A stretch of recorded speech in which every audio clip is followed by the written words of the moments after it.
station that's on your side. This is News 12, NBC 26 at 11.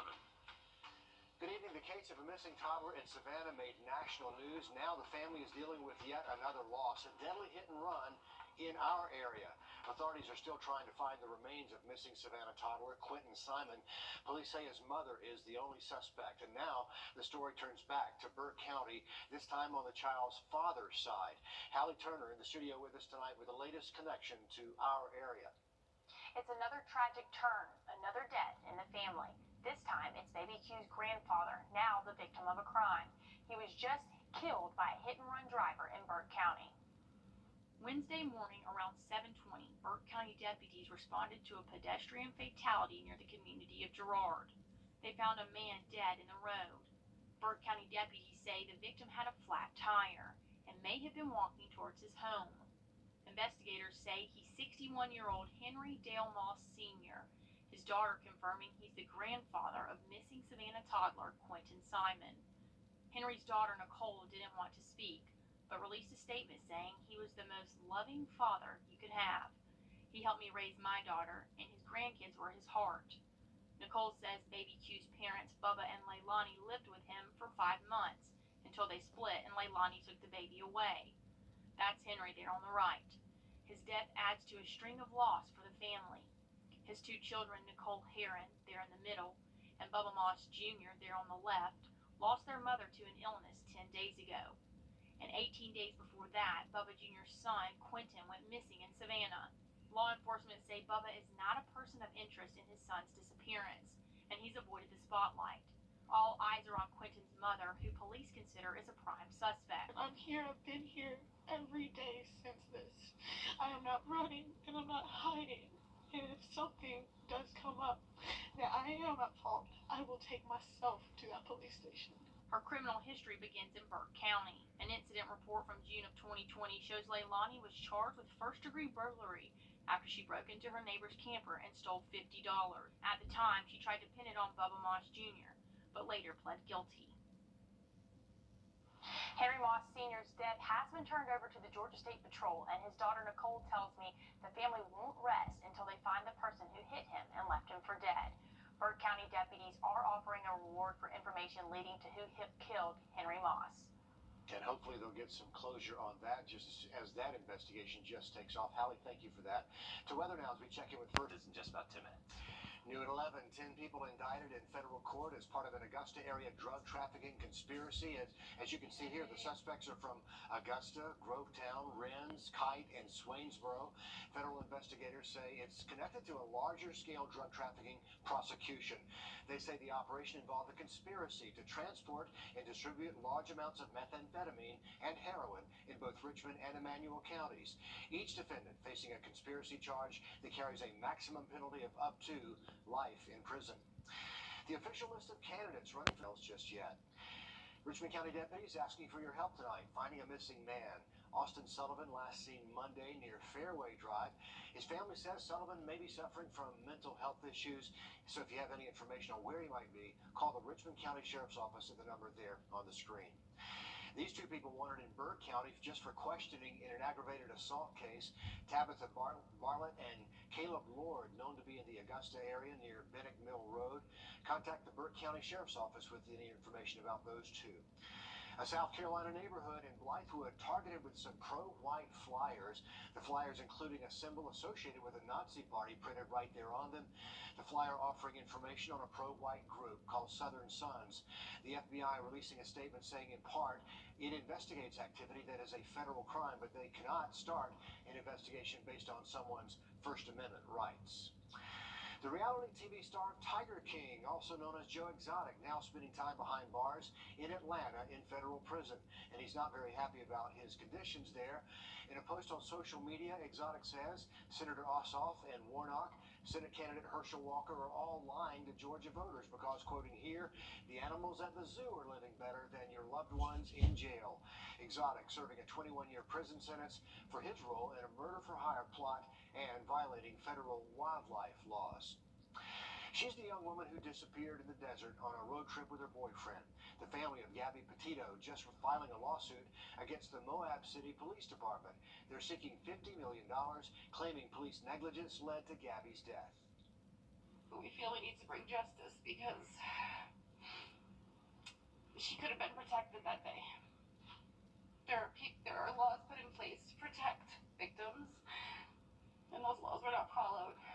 And we don't want this to happen to anybody else. And it keeps happening. They know it keeps happening. So we just want to stop it. Attorneys for the family say the lawsuit is to demand accountability, create a change, and honor Gabby's legacy.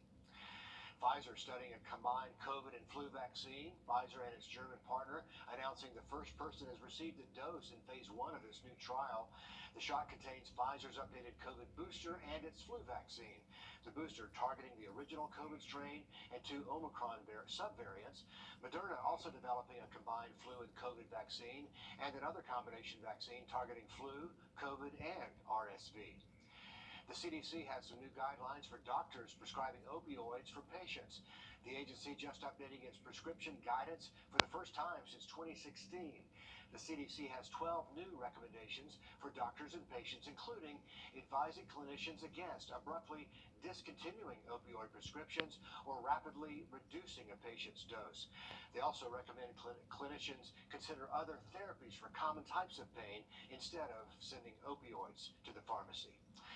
This Saturday is the registration for the James Brown Turkey Giveaway, May Park, 4th Street, 9 in the morning until 11. To register, you do need to have a valid ID and current power bill or bring along a leasing agreement.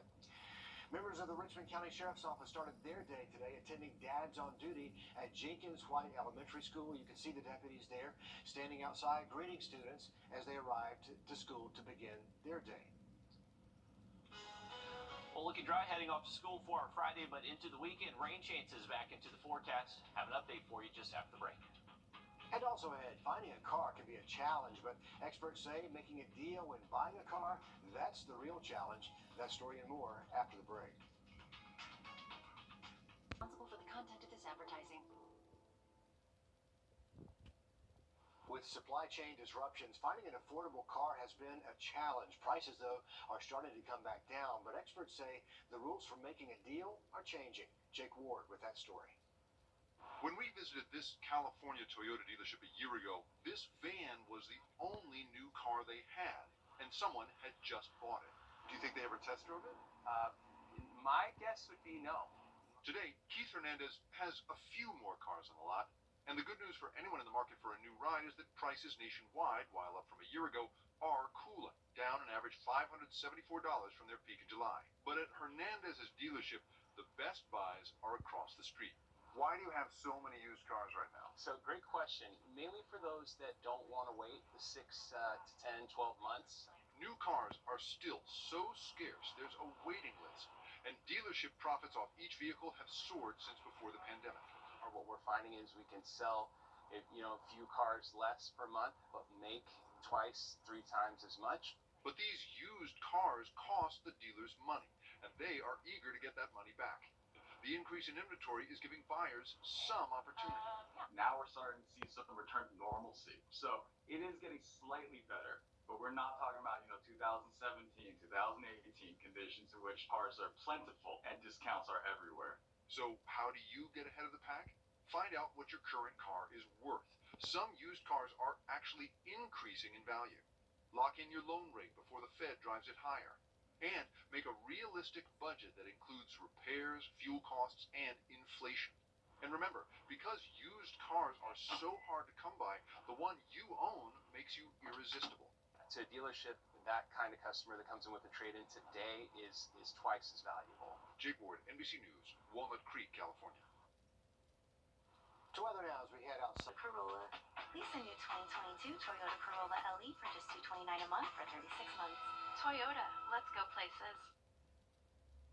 House Speaker Nancy Pelosi's husband released from the hospital. A family member says Paul Pelosi just released today, just short of a week after a man attacked him with a hammer inside the Pelosi home in San Francisco. He underwent surgery to repair a skull fracture and serious injuries to his right arm and his hands.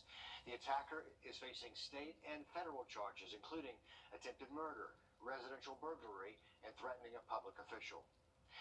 Amazon says it's putting a temporary hold on hiring across across its corporate operations. The company made that announcement today. Amazon says the move is necessary because the economy faces an uncertain future. The freeze is expected to last for months, and apparently Amazon is not alone. Other big-name tech companies, Meta and Twitter, also plan to slow hiring and cut costs. With the holiday travel rush around the corner, the FAA is being flooded with complaints about shrinking airline seats. Plus, your travel plans might be upended by a pilot strike. Here's Tom Costello with the story. From coach to cockpit, it's been a year of travel frustration. It's been the worst experience ever. But with their planes full, airline CEOs are talking up profits and predictions for the future. I think travel demand for airlines is permanently higher. I think the pent-up demand is going to continue. And pilots at nearly every airline have demanded more money, some walking picket lines. Airlines have offered double-digit raises. Alaska pilots agreed, but United, American, and Delta pilots have rejected their offers. Delta's pilots authorizing a strike if the union calls for one. The airline calls that a negotiating tactic. Federal mediation requires a 30-day cooling-off period, so a Thanksgiving strike isn't possible. But after that, we'd be out there demonstrating our resolve. Even if that's affecting Christmas travel. Meanwhile, 26,000 passengers are using words like torture and painful to describe those shrinking airline seats. Since the 90s, seat width has shrunk 2 to 3 inches on average. Seat pitch or distance as much as 7 inches, even as Americans have grown larger. They ask you to pay more for the seat because you're tall. Many passengers and lawmakers want the FAA to set seat minimums, arguing that in an emergency, passengers might not get out in time. Regardless of the size of the aircraft, the FAA requires that every passenger must be able to evacuate through doors, through windows, in just 90 seconds. The evacuation drills don't use real smoke or fire, and few babies, elderly, obese, or disabled passengers. The airlines claim there's no need for new seat size regulations, as the FAA considers whether smaller seats compromise safety. Tom Costello, NBC News, Atlanta. Remember the moon mission? The Artemis moon rocket. Remember the moon mission? The Artemis moon rocket is set to make another trip to the launch pad. NASA says they will roll out Artemis 1 at the Kennedy Space Center starting tomorrow evening. This after that last test launch was postponed because of Hurricane Ian, and Artemis had to be rolled back to that big vehicle assembly building to protect it from the high wind. Since then, the flight team has been busy testing and completing repairs on different systems, making sure they are good to go. A college student in Georgia making his senior year memorable with a high-tech twist. Matthew Tevich starting a business called Ox Socks, a company selling socks that are, they say, odor-proof. His mom says he always had stinky feet, and once Matthew created a product he loved and started the website, he had the chance to be part of a business workshop there at the University of Georgia. The results, they say, have been impressive. How long do you think the socks were worn? Literally a second. It's been worn for a week. What?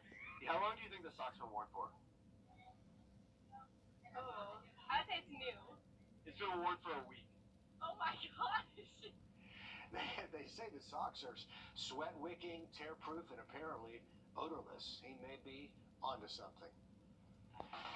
Pro Football Hall of Famer, local legend Ray Guy has passed away. Coming up tonight in sports, Dan takes another look back at the legacy with roots right here in McDuffie County.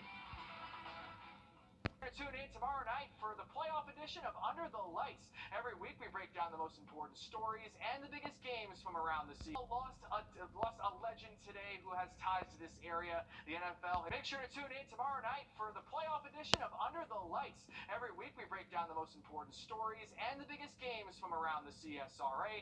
Under the Lights is live Friday night at 11 o'clock. Pro football lost a legend today who has ties to this area. The NFL has confirmed Swainsboro native and Hall of Fame punter Ray Guy has passed away at the age of 72. Guy played 14 years in the NFL, where he was named first-team All-Pro 6 times, and his special teams expertise helped the Oakland Raiders win not 1, not 2, but 3 Super Bowls. The Thompson High School alum led the Bulldogs to 2 state championships, is a member of 6 different Hall of Fames, and has an award named after him, which the Augusta Sports Council gives to the best punter in college football every season. He was one of those larger-than-life figures, just like those of us that are Georgia fans in the last few days have lost Charlie Trippi and Coach Dooley. And, Ray, for people in Thompson, Ray is right on that level. And it's a sadness for a lot of us because we're remembering just what a great local hero he was. Ray Guy was the first punter to ever be selected in the first round of the NFL draft, and to this point, he is the only punter who has ever been inducted into the Pro Football Hall of Fame. The Augusta Sports Council released this statement saying Guy passed away surrounded by family in Hattiesburg, Mississippi. He's described as a proud friend, family member, and humble NFL legend. The organization says they will cherish the many memories shared over the years along with the Ray Guy Award. Burke County head football coach Eric Parker visited his team this morning for their weekly devotional. Parker was in a Savannah hospital earlier this week after collapsing on the field during the Bears game against Wayne County on Monday.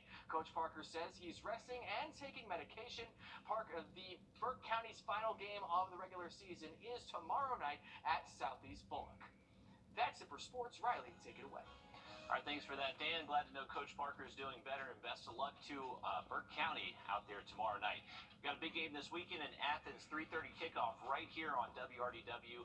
May have to battle a few showers there in Athens for game time. And look at our forecast just after the break. Time and